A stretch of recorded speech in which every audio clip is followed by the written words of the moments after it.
The definition of insanity is doing the same thing over and over again and expecting different results. Albert Einstein's been credited for this statement, and he was referring to this with regard to the scientific method. However, this quote has been used throughout life to explain a lot of things outside of science. I've taken this quote a little bit further, and I say the real definition of insanity is believing the same thing over and over again, because actions always stem from beliefs. You will only take action based on what you believe. So if you want to change your results, you've got to change your beliefs, and that will change your actions. I discovered this for myself a few years ago when I was trying to figure out why in the world I wasn't nearly as successful as I wanted to be. So I'm going to take you back to my childhood. I was 11 years old, standing at the kitchen sink doing dishes the old-fashioned way, up to my elbows in dirty dishwater and dishes, daydreaming about climbing trees and playing in the woods outside. And as I was doing dishes, I saw my dad and a friend of his standing in the doorway watching me. And the friend of my dad's looked at me and looked at my dad and said, "I like that one. I'd like you to save her for me." I was mortified.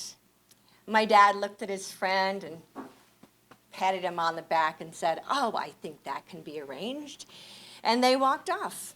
And I stood there, fists and rage in the water and unable to say anything because my voice had no value. I was a little girl in an environment told almost from the day I was born that I was just a stupid girl, that I had no value, I didn't deserve an education, I didn't deserve a job, I knew nothing about money, I knew nothing about success, I didn't know any woman who even worked. And so that was my understanding. Those were my core beliefs about my value and about my worth, and that my voice had no value.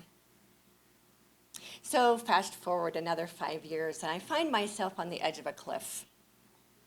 And having this conversation with myself as I look out across this beautiful valley other people called paradise. Montana, I've heard, is heaven on earth, but for me it was hell. And I wanted out of my hell. So I had 3 options. I could either stay, marry a stinky, dirty, creepy old man, live my life in hell, or I could jump and immediately go to hell, or I could try to figure out another way out and see if there was a better life for me. And so just as I went to jump, I had decided the only option was to just get it over with. And I went to jump, and just before I jumped, a voice, my voice, not hearing other voices, said to me, "What if there's a better way? What if there's a better life?" And so I stopped and I stepped back and I made a decision to change my life. I made a decision to make my life. I ran away from home and I did everything a girl wasn't allowed to do.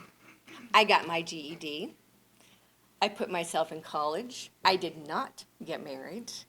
I started companies and I was successful. On the outside, I looked spectacular, but on the inside, I was still a scared little girl. And then something happened that I call my holy shift. It was 2008. And I lost everything. I lost my business. My husband lost his business. We lost his car. My kids were both diagnosed with learning disorders. And we went into foreclosure. We lost everything in the stock market, and we were living off credit cards and hope. And in that process, I discovered that the reason I was in the position I was in was because of the beliefs of my childhood were still clinging to me. And I discovered that what I needed more than anything else was to process my fear-based beliefs.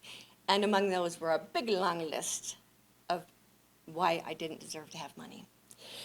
And so now I wrote this book, Transcending Fear. This teaches people how to process their fear-based beliefs. And I teach people now about money because I have built a business back up to 7 figures and no longer have those to deal with. And so what I want to share with you as I part today is that it doesn't matter what your story is, and it doesn't matter about the tears, because everything is possible when you process and let go of your fears.